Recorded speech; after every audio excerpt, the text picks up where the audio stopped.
Luto tayo ng puto maya, simpleng paraan. Ganito kasi ang ginagawa sa amin. Ito ang nakasanayan namin paraan ng pagluluto. May luya, may gata, may asin, at may malagkit. Naghalo lang ako ng purple na malagkit. Dito hinugasan ko ang aking malagkit, tapos hinapinan ko yung aking kaldero sa rice cooker. Sa rice cooker lang ako magluluto kasi 1 kilo lang naman ito para hindi nasusunog. Basan muna natin ang ating malagkit. Nasapinan ko na yung kaldero. Dito hinalo ko na yung aking purple rice. Ayan, hugasan lang natin ng 3 beses.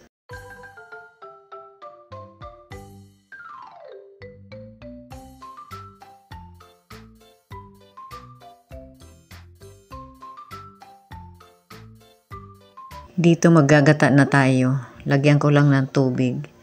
Asin, ang ating bigas. At ayan, tapos na ako maggata. Kaya maglalagay na ako ng aking gata.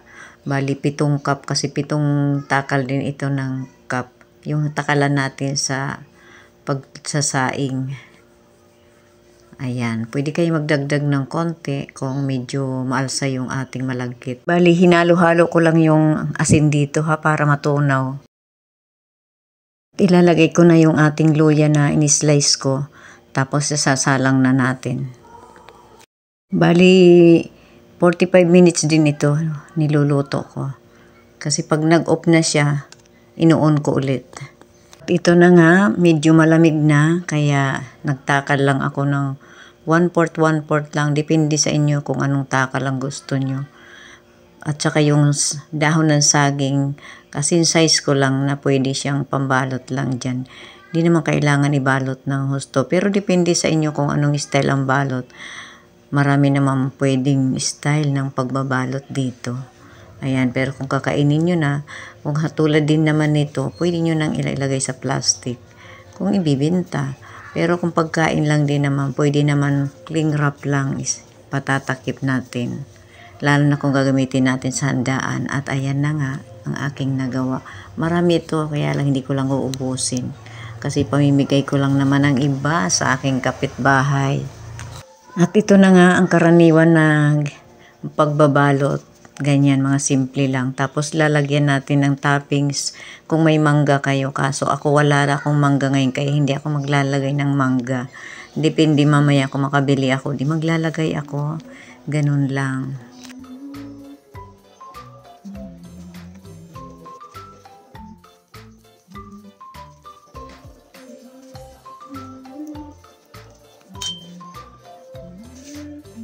At ito pa yung isang style ng paggagawa, pagbabalot.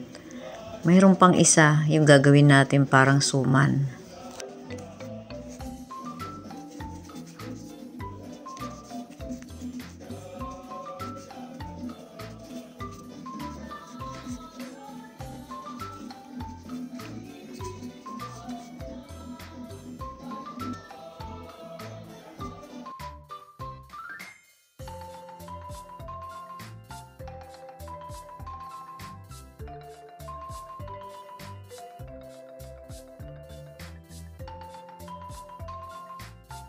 At pagkatapos ko nga ay naggawa ako ng tsokolate. Ayan, cocoa ang aking original na cocoa. Hindi ko na sasabihin yung brand, baka bawal. At ayan na nga, mag-aalmusal na ako.